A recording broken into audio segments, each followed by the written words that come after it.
ito po nung sa DOJ, mga kababayan. Ito po ang sabi ng DOJ, mga kababayan, nanindigan po sila. Ano po ba yan, Kent? Nanindigan po ang DOJ, mga kababayan, na pwedeng isuko si Bato. Nako po, mga kababayan, pakinggan po natin ha. Nanindigan po ang DOJ, mga kababayan, na isusuko po nila si Bato, no, sa ICC. Ito po, mga kababayan, pakinggan po natin, no, ipi-play ko lang po. Ang Department of Justice na maaaring isuko si Senator Bato de la Rosa sa International Criminal Court sa ilalim ng Republic Act 9851. Isa rin daw paraan ay sa pamamagitan ng extradition. Para sa update, nasa linya si Camille Samonte. Ayan na, DOJ. Paano ipaliliwanag ng DOJ itong probisyon ng RA 9851 kaugnay sa pagsuko nga ng isang suspect sa International Criminal Court o Tribunal? Cheryl, ang sinasabi kasi ng DOJ, kung babalikan natin yung kanilang mga previous statements, sinasabi nila na dalawa nga yung option na nakikita nila. Yan na yung either through extradition o yung surrender. Sa ilalim nga yan ng RA 9851. Pero kasi Cheryl, may mga nakabinbin ngayon na petisyon sa Korte Suprema na kumekwestiyon dito nga sa legalidad ng pagpapatupad ng warrant of arrest ng ICC noon kay dating Pangulong Rodrigo Duterte. At may panibagong petisyon na rin na kumekwestiyon dyan pertaining naman dito kay Senator Ronald Bato de la Rosa. So, ang previous statement na sinasabi ng DOJ is it would be prudent na hintayin nga nila muna itong desisyon ng Korte Suprema bago aktuhan itong warrant of arrest. Pero sinasabi lang ni Atty. Polo Martinez na itong kung susundin ng RA 9851, kasama yan doon sa option sa gobyerno kung pag-i-implement na itong ICC warrant laban kay Senator de la Rosa. Cheryl. Nako, ayun na nga, mga kababayan. Sabi mismo ng DOJ, no? Nanindigan ang DOJ na isuko daw talaga si Bato. Actually, mga kababayan, hindi naman natin masasabing extradition ito. Bakit? Gusto kong explain sa inyo, mga kababayan, habang wala pang update kay Bato kung nasaan siya, yung putukan, yun pala yung mga NBI agent na sumalubong, no? So, siguro binaril nila siguro yung pinto o baka hinampas-hampas nila yung ng maso yung pinto. Hindi naman kasi natin alam kung baril ba yung pumutok, no? O baka yung pinto lang yun sinira nila para makapasok yung mga NBI agent, no? So ngayon, mga kababayan, sabi na ang DOJ, hindi daw pwede ang tinatawag na extradition. Bakit? Extradition kung ang kaso ni Bato ay pareho kay Kibuloy. Bakit? Ang kay Kibuloy kasi, mga kababayan, nakagawa kasi si Kibuloy ng hindi maganda sa bansang Amerika. Una dyan yung mga child abuse, no? May kaso siyang rape yata doon sa Amerika, at saka yung pagpuslit niya ng pera, no? Pagpuslit niya ng pera at iba-iba pang kaso. So, mga kababayan, may kasunduan po ang Pilipinas at Amerika. Yan po ay tinatawag na extradition. Pag sinabi nating extradition, country to country, no? Bansa to bansa.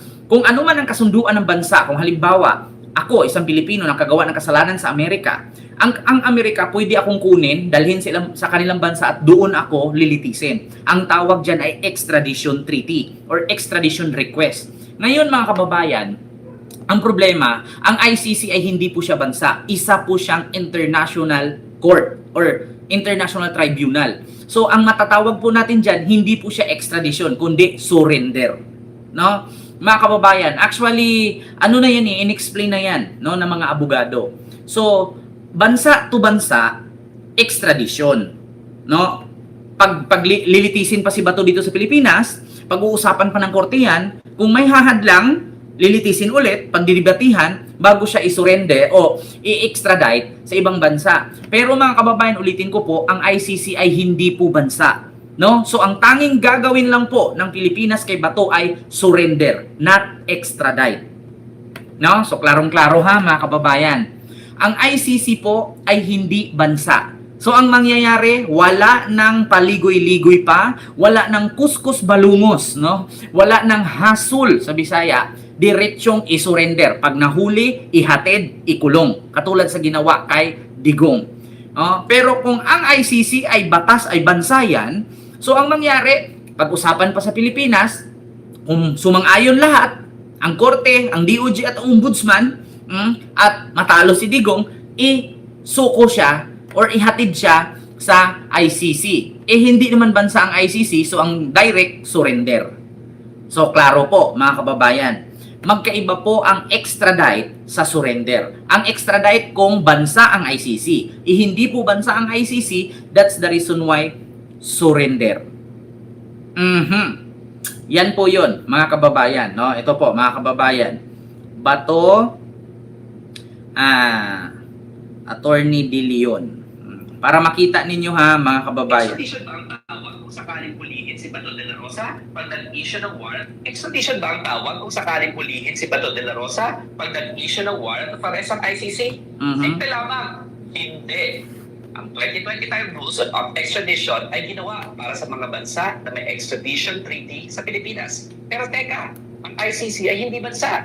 Isa itong international tribunal, hindi foreign state. So by definition and as stated in the rules, hindi siya covered ng extradition rules. Under such rules, kailangan rin na may requesting state ang extradition treaty. Wala tayong extradition treaty sa ICC, kaya hindi pwedeng gamitin basihan ang rules on extradition para sa kanilang warrant. Ang tamang basihan ay Republic Act No. 9851 o ang Philippine Act on Crimes Against International Humanitarian Law. Ayon dito, pwede mag-surrender ang Pilipinas sa isang international tribunal tulad ng ICC kahit walang extradition treaty.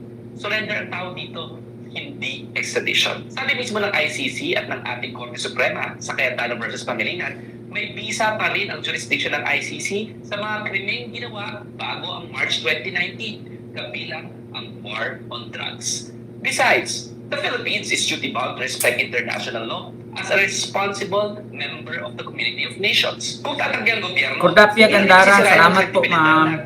In calling for respect of international law in the case of the West Philippine Sea. Patitibayan pa nito ang dahilan kung bakit kailangan natin ng ICC.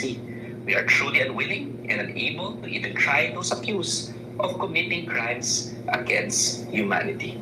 Agyaman lang. Attorney Duterte po, and this is Bite-Size Batas.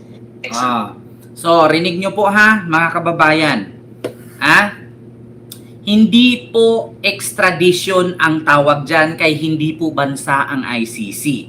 Walang kasunduan ang Pilipinas at ICC kasi hindi nga naman bansa ang ICC. So, hindi po natin matatawag na extradition. Pag sinabi nating extradition or extradite, no, edi sana lilitisin pa si Bato sa Pilipinas. Ang ICC po ay hukom or International Tribunal, ibig sabihin, hulihin si Bato dito, isurrender doon. Tapos ang usapan. Yan ang ibig sabihin ng DOJ na si Bato ay isusuko at nanindigan sila na hindi na po kailangan ng litisin si Bato sa Pilipinas. Diretsong hulihin at isuko. Nako, mga kababayan. Ito yung sunod. Habang wala po si Bato, not forever you maintain the power. Ganun talaga, di ba? Dati, si Bato, matapang, ngayon, asan siya? Nga. So ngayon mga kababayan, eto na nga.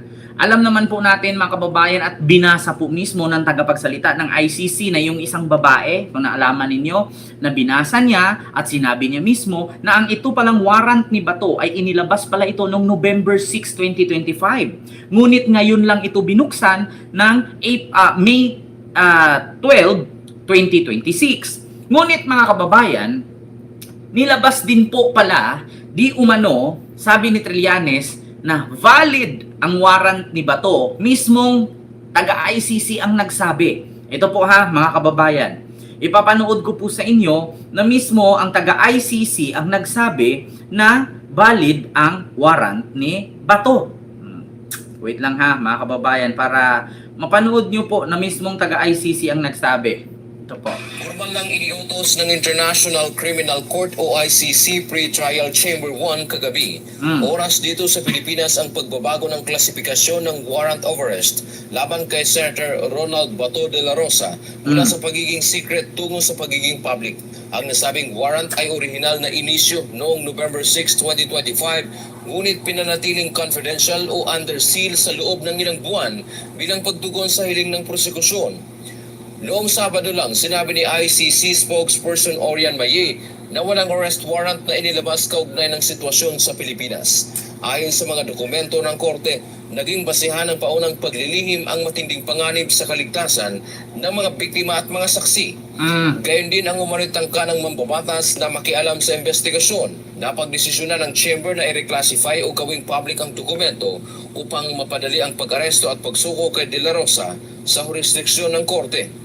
Sa pamamagitan ng hakbang na ito, maaari nang makipag-ugnayan ang registry ng ICC sa iba't ibang bansa at pandaigdigang organisasyon para sa koordinasyon ng kanyang paghuli at transit patungong The Hague.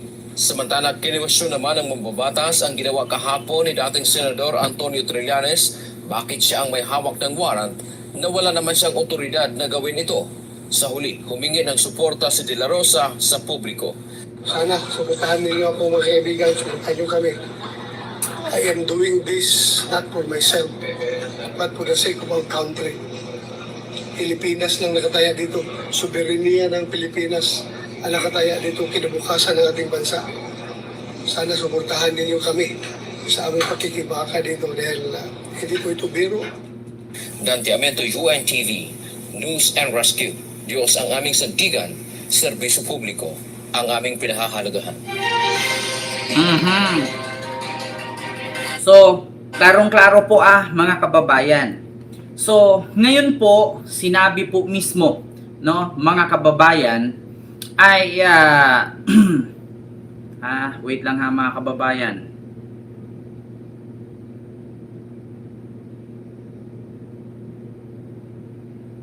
Ito po, mga kababayan, sinabi mismo dito na next na si Bongo. Next na mismo si Senator Bongo, mga kababayan. Ito, basahin natin at iparinig po natin sa inyo na bukod, no, kay Bato at valid na nga ang warrant ni Bato at mismong sinabi ng ICC, so sino kaya ang susunod? Nasa kamay na ng Philippine authorities ang pag-aresto at pagsuko kay Senador Bato de la Rosa sa ICC matapos itong kumpirmahin na may warrant of arrest na ang dating PNP chief. Para naman sa ilang abogado, di dapat maging pugad ng mga akusado ang Senado. Narito ang agenda report. Sabi ko nga, Sir Kenry, di ba, kay Bato, huwag siyang maniwala dyan sa sabina. Kasi likod ng sabina niyan, warrant yan. Hindi nakikinig ayan. Joash Malimba. Sabi ko nga, manglaban siya Di ba? The arrest warrant was originally issued as secret on the 6th of November 2025. Kinumpirma na ng International Criminal Court ang arrest warrant laban kay Senator Ronald Bato de la Rosa.